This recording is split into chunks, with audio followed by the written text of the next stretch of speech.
یہ ساری چیزیں ہیں، اس وقت یہ عذاب آئیں گے اور ابھی آ رہے ہیں اس وجہ سے۔ اب آگے کا جو سفر ہے اس کو معراج کہا جاتا ہے۔ امام الانبیاء نے مسجد اقصیٰ کے اندر جماعت کرائی۔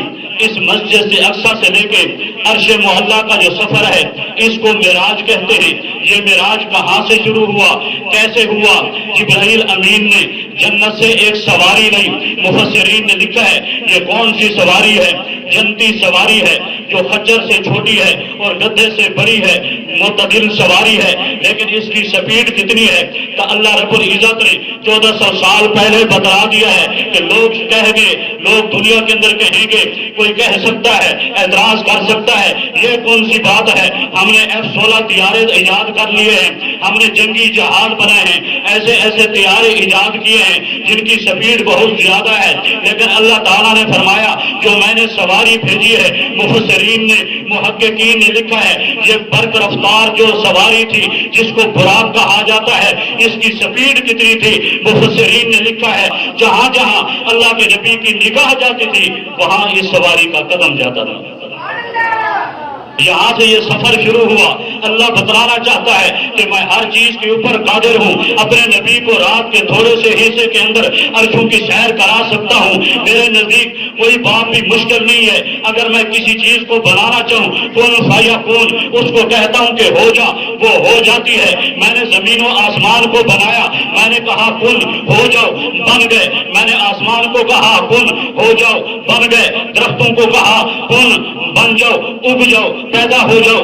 ساری انسانیت، ساری کائنات بن گئی، لیکن جب میرے محبوب کی باری آئی میں نے کن نہیں کہا بلکہ میں نے کہا اے نبی جس طرح تو کہے گا تیری زلفیں کیسی بنانی ہے، اگر تو کہے گا میری آنکھیں ایسے بنانی ہیں میں ویسے بناؤں گا، اگر آپ کہیں گے میرے رخسار ایسے بنانے ہیں میں ویسے بناؤں گا، اگر آپ کہیں گے میرا چہرہ ایسا بنانا ہے میں ویسے بناؤں گا، اگر آپ کہیں گے میرے پاؤں ایسے بنانے ہیں میں ویسے بناؤں گا، اگر آپ کہیں میرا بدن مبارک ایسے بنانا ہے میں ویسے بناؤں گا۔ مفسرین محققین نے لکھا ہے ہر ایک چیز کو بناتے ہوئے اللہ نے پوچھا نہیں ہے، صرف کن کہا ہے اور ہر چیز بن گئی ہے۔ لیکن جب اللہ کے محبوب کی باری آئی تو اللہ نے اپنے محبوب سے فرمایا آج میں وہ سانچہ بھی توڑنا چاہتا ہوں، آج میں نے سانچہ بھی توڑ کے رکھ دیا ہے کیونکہ میرے محبوب کی باری ہے۔ اے میرے محبوب آج جس طرح تو مجھے کہے گا میں اسی طرح بناتا چلا جاؤں گا۔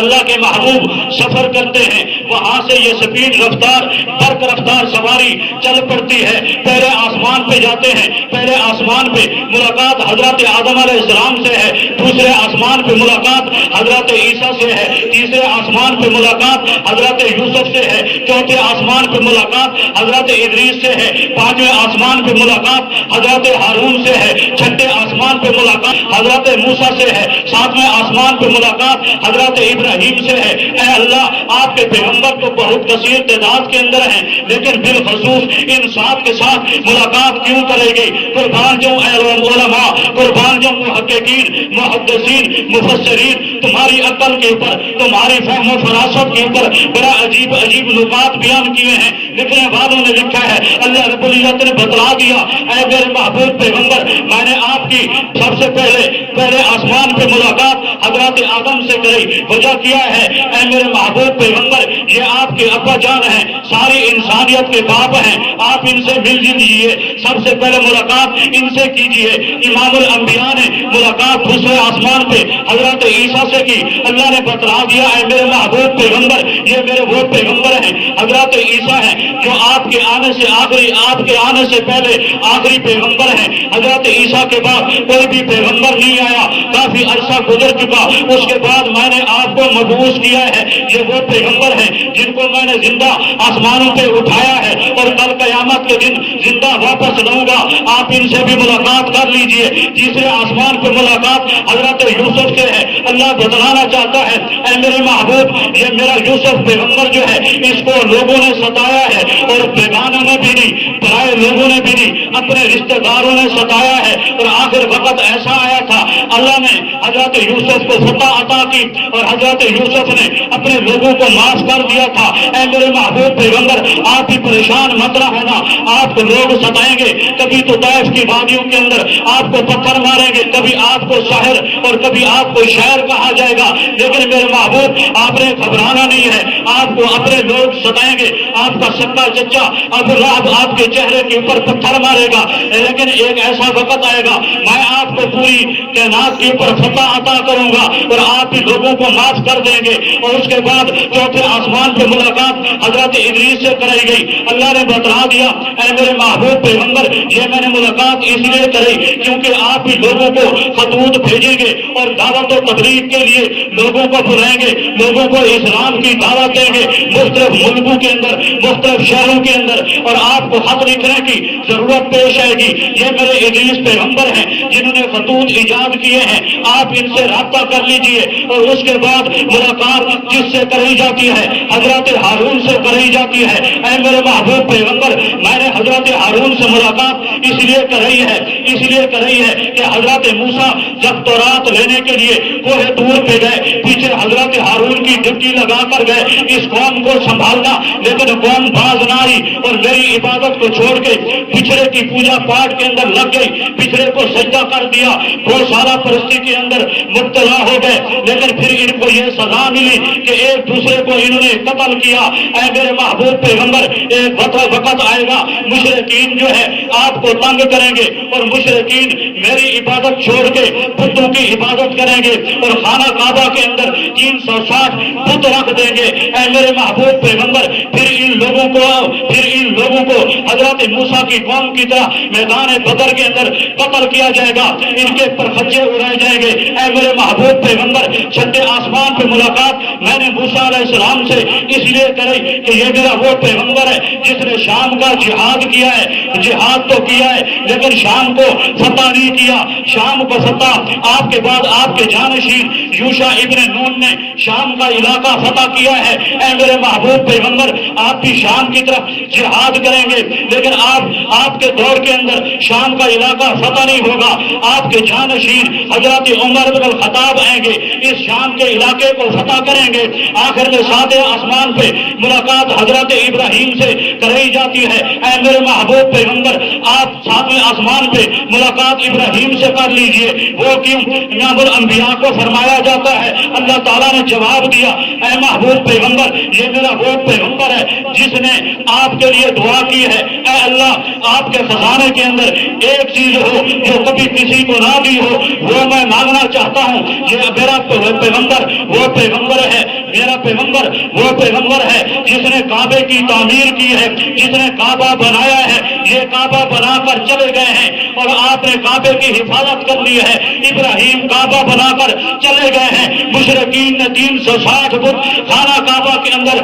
رکھ دیے ہیں ابراہیم کعبے کے بانی ہیں آپ کعبے کے محافظ ہیں وہ کعبہ بنا کر چلے گئے ہیں لوگوں نے 360 بت خانہ کعبہ کے اندر رکھ دیے ہیں اور ان بتوں کا صفایا کرنا آپ کا کام ہے اس کو کہتے ہیں معراج آگے کیا ہوا آگے مقام آتا ہے سدرۃ المنتہا سدرہ عربی کے اندر بیری کے درخت کو کہا جاتا ہے اور منتہا اینڈ اور اختتام اور مفسرین نے اس کو دوسرے معنوں کے اندر جنکشن لکھا ہے جنکشن کہ نیچے والے فرشتے دین کے احکامات اس جگہ پر لے جاتے ہیں اوپر والے فرشتے وہاں آ کے وہاں سے لے جاتے ہیں پھر اوپر والے فرشتے دین کے احکامات وہاں لے آتے ہیں اور نیچے والے فرشتے اس جگہ سے لے کے پھر نیچے لے آتے ہیں تو یہ جنکشن ہے سدرۃ المنتہا ہے جہاں پہ اللہ کے محبوب پہنچے ہیں جب یہ مقام آتا ہے اس سے آگے جبرائیل امین کہتے ہیں بس اللہ کے محبوب اللہ تعالیٰ یہی تو سمجھانا چاہتا ہے کہ نور اور بشر کے اندر کیا فرق ہے. اللہ تعالیٰ یہی تو بتلانا چاہتا ہے کہ میں نے نوری فرشتوں کو بشر کے سامنے کیوں جھکایا ہے. اللہ تعالیٰ یہی تو بتلانا چاہتا ہے میں نے نوری فرشتوں کو حکم کیوں دیا ہے کہ بشر کو سجدہ کریں. اللہ تعالیٰ یہی تو بتلانا چاہتا ہے. امام الانبیاء کہتے ہیں اب آگے تو میرے ساتھ چلیے, لیکن جبرائیل امین کہتے ہیں میرا اتنا مقام نہیں ہے, اب یہاں سے آگے میں نے ایک قدم بھی رکھا تو جل کے راکھ ہو جاؤں گا. یہاں سے جا سکتے ہیں, یہاں سے آگے جا سکتے ہیں تو آپ ہی جا سکتے ہیں. اور جب سیدنا صدیق اکبر نے یہ ماجرا سنا تو صدیق اکبر نے کیا جواب دیا, کاش کہ اس وقت میں ہوتا اور میں اپنے پیارے یار کو محبوب کو یہ کہتا کہ بے شک میں جل کے راکھ ہوتا ہوں ہو جاؤں لیکن میں آپ کا ساتھ نہیں چھوڑوں. یہ ہے سیدنا صدیق اکبر, یہ ہے آپ کے یار, یہ ہے آپ کے محبوب اور دوست. سدرۃ المنتہا کے آگے جاتے ہیں ایک مقام آتا ہے صنیف الاقلام, جہاں تقدیر کے قلم کے چلنے کی آواز آ رہی ہے. اللہ کے محبوب وہاں بھی پہنچتے ہیں, وہاں سے آگے چلتے ہیں. ایک جگہ آتی ہے جس کو بیت المعمور کہا جاتا ہے. بیت المعمور وہ جگہ ہے جہاں پہ فرشتے مشورہ کرتے ہیں, اللہ کے حکم کا انتظار کرتے ہیں, جہاں پہ فرشتوں کی ڈیوٹی لگائی جاتی ہے. اللہ کے محبوب وہاں سے بھی آگے جاتے ہیں, وہاں جا کے پھر کیا مقام آ جاتا ہے. قرآن مجید سے پوچھتے ہیں, ادھر ادھر کی باتیں نہیں کرتے, اے قرآن بتا تو صحیح. بالآخر اللہ کے محبوب کہاں گئے, کون سا مقام تھا. قرآن مجید کیا جواب دیتا ہے, فکان قاب قوسین او ادنا, فکان قاب قوسین او ادنا. قرآن مجید نے جواب دیا, پوچھنا کیا چاہتے ہو, بس یہی فرق رہ گیا تھا. فکان قاب قوسین او ادنا, یا دو بلشت کا یا ایک بلشت کا اللہ کے اور میرے محبوب کے درمیان فرق رہ گیا تھا. اتنی مسافت کے اندر یا اللہ تھا یا اللہ کا محبوب پیغمبر تھا. اللہ تعالیٰ بتلانا چاہتا تھا کہ میں اپنے محبوب پیغمبر کو بالکل بھی برابر نہیں کرتا, ورنہ میری توحید کے اندر خلل آ جائے گا, کیونکہ میری برابری کوئی بھی نہیں کر سکتا. بس میں نے ایک دو بلشت کا فاصلہ رکھا اور میں نے پوری انسانیت کو بتلا دیا کہ میں اپنی توحید کے اندر اکیلا ہوں, میں اپنی ربوبیت کے اندر اکیلا ہوں, میں رب العالمین ہوں, یہ رحمت للعالمین ہے.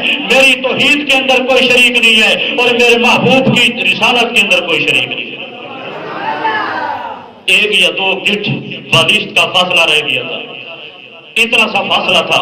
اور پھر اللہ کے محبوب نے اللہ سے گفتگو کی, کیا منظر ہوگا, کیا مقام ہوگا. اور پھر وہاں پہ اللہ کے محبوب جب بیٹھے, اللہ نے فرمایا اے میرے محبوب, جب محبوب کے پاس جاتا ہے تو تحفے لے کر جاتا ہے. جب محبوب کے پاس جاتا ہے تحفے لے کر جاتا ہے. آپ میرے لیے کیا لے آئے؟ اللہ کے نبی نے فرمایا التحیات للہ والصلوات والطیبات. اے اللہ میں 3 تحفے لے کر آیا ہوں. التحیات للہ, میری زبانی عبادتیں تیرے لیے ہیں. والصلوات, میری بدنی عبادتیں تیرے لیے ہیں. والطیبات, میرا سارا مال تیری خاطر قربان ہے, میری مالی عبادتیں بھی تیرے لیے ہیں. اللہ رب العزت نے جواب دیا. اللہ رب العزت لکھنے والوں نے لکھا ہے اگر ہم یوں کہہ دیں وہاں اللہ بھی مسکرا پڑے ہوں گے تو یہ غلط نہیں ہو سکتا, کیونکہ محبوب بھی ایسا نرالا ملا ہے جس نے ایسے تحفے پیش کیے ہیں. التحیات للہ والصلوات والطیبات, اے اللہ میری زبانی عبادتیں تیرے لیے ہیں. اے اللہ میری بدنی عبادتیں تیرے لیے ہیں. اے اللہ میری مالی عبادتیں تیرے لیے ہیں. اللہ نے جواب دیا اے میرے محبوب, میں بھی آپ کو 3 تحفے دینا چاہتا ہوں. التحیات للہ, اگر آپ کی زبانی عبادتیں میرے لیے ہیں تو السلام علیکہ, میرے زبانی سلام بھی تیرے لیے ہے. اے میرے محبوب پیغمبر التحیات للہ والصلوات والطیبات, اے میرے محبوب پیغمبر التحیات للہ, اگر تیری زبانی عبادتیں میرے لیے ہیں, السلام علیکہ, میری طرف سے سلام بھی تیرے لیے ہیں. والصلوات, اے میرے محبوب پیغمبر اگر آپ کی زبانی عبادتیں میرے لیے ہیں, ورحمت اللہ, میری طرف سے رحمتیں بھی تیرے لیے ہیں. اے میرے محبوب پیغمبر والطیبات, اگر تیرا سارا مال میرے دین کی خاطر قربان ہے اور تیری ساری مالی عبادتیں میرے لیے ہیں، برکات ہو تو میری طرف سے تیرے مال کے اندر برکتیں بھی میری طرف سے، اے میرے محبوب تو پھر تیرے مال کے اندر میری طرف سے برکتیں بھی تیرے لیے۔ یہ اللہ کے محبوب کا مقام ہے، اللہ نے یہ تحفے دیے ہیں۔ یہاں پہ ایک علمی نقطہ بیان کرنا چاہتا ہوں اور بنا جھجک بیان کرنا چاہتا ہوں، دلیل کے ساتھ بیان کرنا چاہتا ہوں۔ لوگ امام اعظم کے پیچھے پڑ جاتے ہیں، ایسا ہے ویسا ہے، لیکن میں امام اعظم کا یہاں پہ مقام بتلانا چاہتا ہوں۔ التحیات للہ والصلوات والطیبات، ایک حدیث کے اندر یہ الفاظ ہیں اور دوسری حدیث کے اندر آتا ہے التحیات للہ والصلوات الطیبات۔ یہاں پہ ایک بہو ہے، ایک حدیث کے اندر دو بہو ہیں، ایک آدمی آتا ہے اور بڑا آدمی بھی نہیں ہے، چھوٹا بچہ ہے، آ کر پوچھتا ہے آب واوین آب واہ وینی۔ امام ابو حنیفہ جواب دیتے ہیں باب واہ وینی۔ سب لوگ حیران اور پریشان ہیں، یہ کیسی بات ہوئی ہے؟ بچے نے سوال پوچھا ہے آب واوین آب واہ وینی، نہ ہمیں پتہ چلا ہے، اور امام اعظم نے جواب دیا ہے باب واہ وینی، ہمیں کچھ پتہ نہیں چلا۔ اے امام اعظم، آپ کو امام اعظم ایسے تو نہیں کہا گیا، بتلائیے تو صحیح، سوال کیا ہے جواب کیا ہے۔ امام اعظم نے کہا یہ اس بچے نے جو سوال کیا ہے یہ معمولی بچہ نہیں ہے، یہ بڑے ہو کے بڑا بندہ بنے گا، یہ بڑا معروف و مشہور ہو جائے گا، اس کو دنیا بڑا اس کا نام ہوگا، اس کا نام روشن ہوگا۔ اس بچے نے پوچھا آب واوین آب واہ وینی، اے امام اعظم کیا میں نماز میں التحیات کے اندر التحیات للہ والصلوات والطیبات پڑھوں یا ایک بہو کے ساتھ التحیات للہ والصلوات الطیبات پڑھوں؟ امام اعظم کہتے ہیں میں نے جواب دیا باب واہ وینی، دو بہو کے ساتھ پڑھو التحیات للہ والصلوات والطیبات۔ اس کے بعد دوسرا بچہ آتا ہے اور یہ بچہ ابھی ابھی بالغ ہوا ہے۔ اس بچے نے پوچھا اے امام اعظم اگر ایک آدمی نماز عشاء کی نماز پڑھ کے سو جائے اور اس کے فجر کی نماز اور عشاء کی نماز پڑھنے کے بعد اس کے اوپر غسل واجب ہو جائے تو کیا وہ عشاء کی نماز دوبارہ پڑھے گا یا نہیں پڑھے گا؟ لوگ پھر پریشان ہو گئے، سوال کرنے والا عجیب ہے، اگر جواب دینے والا بھی بڑا عجیب ہے۔ بچے نے سوال کیا ایک آدمی عشاء کی نماز پڑھے اور عشاء کی نماز پڑھنے کے بعد غسل واجب ہو جائے، کیا وہ نماز عشاء کی دوبارہ پڑھے گا یا نماز ہو گئی ہے؟ امام اعظم نے جواب دیا دوبارہ پڑھے گا۔ لوگ پھر پریشان ہیں، بڑا عجیب ماجرا ہے، سوال بھی عجیب ہے، جواب بھی عجیب ہے۔ جب اس نے ایک مرتبہ عشاء کی نماز پڑھ لی ہے دوبارہ کیسے پڑھے گا؟ امام اعظم نے جواب دیا تم اس بچے کی فہم و فراست کو نہیں پہنچ سکتے، تم اس کی عقل کو نہیں پرکھ سکتے۔ اس نے جو جواب دیا ہے، اس نے جو سوال پوچھا ہے تمہارے لیے نہیں اپنے لیے اس نے پوچھا ہے۔ یہ بچہ بڑا ذہین ہے لیکن شرمیلا ہے، اس نے یہ سوال کیا ہے کہ میں نے عشاء کی نماز پڑھی تھی، عشاء کی نماز کے بعد میں بالغ ہو گیا۔ جب بندہ بالغ ہو جائے، جب بچہ بالغ ہو جائے اس کے اوپر نماز فرض ہو جاتی ہے، کیونکہ اس نے عشاء کی نماز پڑھی تھی۔ نماز پڑھنے کے بعد جب یہ سویا بالغ ہو گیا تو اب عشاء کی نماز کا ٹائم باقی ہے تو نماز پڑھے گا نا۔ کتنی عقل ہے، اور خدا ان کو بھی عقل دے جو امام اعظم کے خلاف باتیں کرتے ہیں۔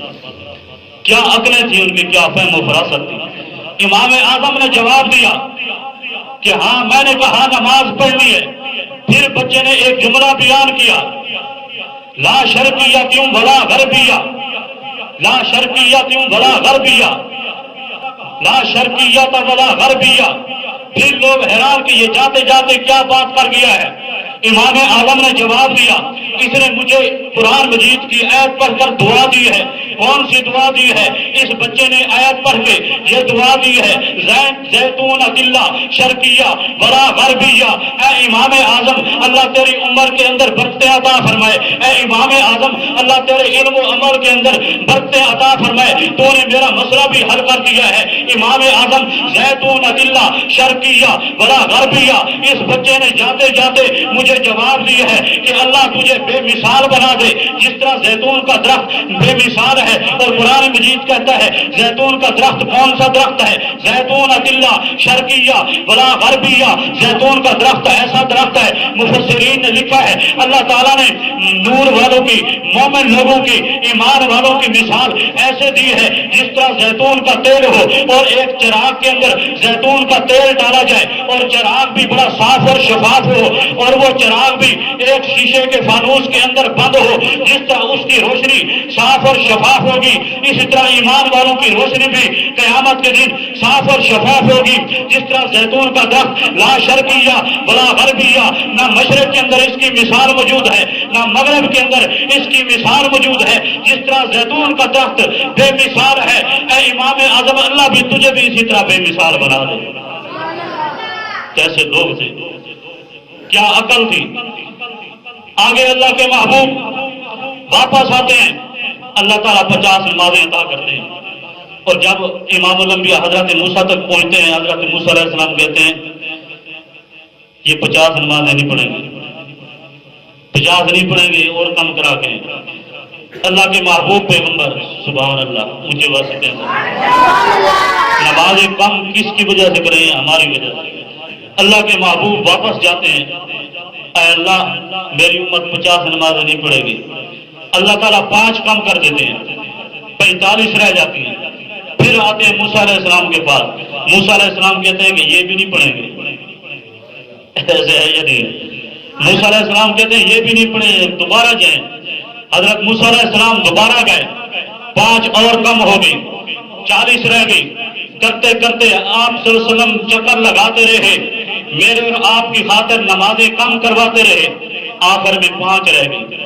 جب 5 نمازیں لے کر آپ آئے موسیٰ علیہ السلام کے پاس تو موسیٰ علیہ السلام نے فرمایا یہ 5 بھی نہیں پڑھیں گے، دوبارہ جائیے۔ اور اللہ کے نبی نے جواب دیا کہ نہیں، اب مجھے بھی شرم آتی ہے، اب مجھے بھی شرم آتی ہے اللہ کے پاس دوبارہ جانے کے لیے، بس یہ 5 ہیں بس۔ تو آج وہ 5 بھی نہیں پڑھی جاتی ہے، حقیقت ہے۔ تو 50 ہوتی تو کیا ہوتا؟ تو اللہ کے نبی 5 نمازوں کا جو ہے تحفہ لے کر آئے۔ اے اللہ آپ نے تو اپنے نبی کو معراج کرایا، ہم بھی ترستے ہیں کیونکہ ہم ان کے امتی ہیں، ہمارے لیے کیا معراج ہے؟ اللہ نے اعلان کر دیا میرے نبی کا معراج یہ ہے کہ میں نے عرشوں پہ بلا کے عرشوں کی سیر کری ہے، یہ مقام دیا ہے، اور تمہارے لیے معراج بھی ہے۔ کون سی معراج ہے؟ الصلاۃ و معراج المومن، نماز پڑھنا تمہارا کام ہے اور نماز کو معراج بنا دینا یہ میرا کام ہے۔ نماز مومن کے لیے معراج ہے۔ اللہ کے نبی بات کو ختم کرنے لگا ہوں، اللہ کے نبی بیٹھے ہوئے ہیں، اچانک جب جبرائیل کے پاس واپس آتے ہیں، پھر واپسی کی تیاری ہے، اچانک آواز سنی جاتی ہے، کسی تیسرے آدمی کی، تیسرے شخص کی آواز سنی جاتی ہے۔ امام الانبیاء پوچھتے ہیں جبرائیل امین بتا تو صحیح، یہاں تو ہم صرف 2 بندے ہیں، تیسرا بندہ تو نہیں ہے، لیکن تیسرے بندے کے چلنے کی آواز آ رہی ہے۔ جبرائیل امین مسکرا کے کہتے ہیں اے اللہ کے محبوب پیغمبر آپ کو پتہ نہیں ہے یہ آپ کے حبشے کا کالا بلال ہے، اس کے چلنے کی آواز یہاں پہ آ رہی ہے۔ اللہ کے محبوب کہتے ہیں کہ وہ کیسے، اتنا مقام اور مرتبہ کیوں ملا ہے؟ جبرائیل امین کہتے ہیں اس لیے کہ یہ وہ آپ کا وہ صحابی ہے، لوگ کہتے تھے جان بچانے کے لیے کوئی بات نہیں ہے، آپ جو ہے لوگوں کے سامنے عذر پیش کر لیں، لیکن عہد کی سزا چھوڑ دیں۔ لیکن انہوں نے عہد کی سزا لگئی، قل هو اللہ احد کا نعرہ لگایا۔ امیہ بن خلف آپ کے سینے کے اوپر پتھر رکھتا ہے، بدری پتھر ڈالتا ہے، پھر بھی حضرت بلال کہتے ہیں قل هو اللہ احد، آپ کی چربی پگھلائی جاتی ہے، پھر بھی زبان سے یہ الفاظ نکلتے ہیں قل هو اللہ احد۔ امیہ بن خلف آپ کے جسم کے اوپر کوڑے برساتا ہے، پھر بھی زبان سے یہ الفاظ نکلتے ہیں قل هو اللہ احد۔ آپ کو مدینے کی گلیوں کے اندر گھسیٹا جاتا ہے، پھر بھی زبان سے یہ الفاظ نکلتے ہیں قل هو اللہ احد۔ اے جبرائیل امین کہتے ہیں اے میرے محبوب پیغمبر اس لیے تو اتنا مقام نہیں مل گیا، اس لیے آپ کی یاری کو نبھانے کے لیے آپ کی محبت کے اندر کوڑے تو برداشت کیے ہیں، جسم کو چھلنی کرایا ہے، چربی پگھلا کے رکھ دی ہے، لیکن عہد کی صدا نہیں چھوڑی، عہد کا نعرہ بلند کیا ہے۔ اللہ نے یہ مقام دیا ہے کہ یہ چلتا تو فرش کے اوپر ہے لیکن اس کے چلنے کی آواز جنت کے اندر سنائی دیتی ہے۔ اس لیے ایک ایسا ایسا وقت آتا ہے جب فتح مکہ ہوتا ہے، جب اللہ رب العزت کو اللہ نے یہ مقام عطا کیا کہ ساری کائنات آپ کے سامنے کھڑی ہوئی ہے، کانپ رہے ہیں، آج ہم سے بدلہ لیا جائے گا، لیکن اللہ کے نبی فرماتے ہیں لا تثریب علیکم اليوم، آج دین کی چھتری کے نیچے کسی سے کوئی بدلہ نہیں لیا جائے گا۔ وقت آتا ہے، وہی حبشے کا کالا بلال ہے، کبھی کسی دور کے اندر پتھر کھاتا تھا، لیکن آج اللہ کے محبوب کہتے ہیں اے بلال خانہ کعبہ کی چھت کے اوپر چڑھ جا، اوپر چڑھ کے آزان دے اللہ اکبر اللہ اکبر اللہ اکبر اللہ اکبر۔ اے بلال خانہ کعبہ کی چھت کے اوپر چڑھ کے آزان دے۔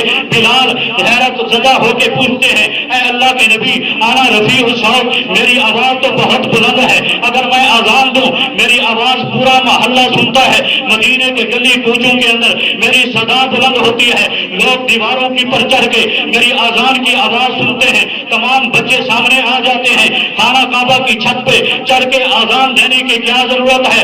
امام الانبیاء میرے اور آپ کے پیغمبر مسکرا کے کہتے ہیں اے بلال تو سمجھا نہیں ہے، آج ہی تو وقت ہے میرے اور باقی لوگوں کے درمیان فرق کا۔ آج میں دنیا کو بتلانا چاہتا ہوں، دنیا کے لوگ مزدوروں کو تنگ کرنے کے لیے آئے ہیں، دنیا کے لوگ مزدوروں کو ستانے کے لیے آئے ہیں، دنیا کے لوگ نوکروں کو خادموں کو اور غلاموں کو نیچا دکھانے کے لیے آئے ہیں، اور پوری انسانیت کا سردار تمام نبیوں کا سردار امام الانبیاء غلاموں کو اونچا کرنے کے لیے آئے ہیں۔ اس لیے بس میں آخر میں یہی کہوں گا، دنیا کی ہر شے بدلے گی، قرآن نہ بدلا جائے گا۔ دنیا کی ہر شے بدلے گی، قرآن نہ بدلا جائے گا، ہے قول محمد قول خدا، فرمان نہ بدلا جائے گا۔ ہر روز بدلتے رہتے ہیں کفار کی پوجا کے مرکز، مومن کا مگر قبلہ کعبہ، ایمان نہ بدلا جائے گا۔ انوار برستے ہیں وہاں ہم سنا کرتے ہیں، انوار برستے ہیں وہاں ہم سنا کرتے ہیں، سایہ فگن وہاں ابر رحمت ہوا کرتے ہیں، ہم تو ترستے ہیں تارک دیدار حرم کے لیے، زہے قسمت جو وہاں طواف کیا کرتے ہیں۔ وآخر دعوانا الحمدللہ رب العالمین۔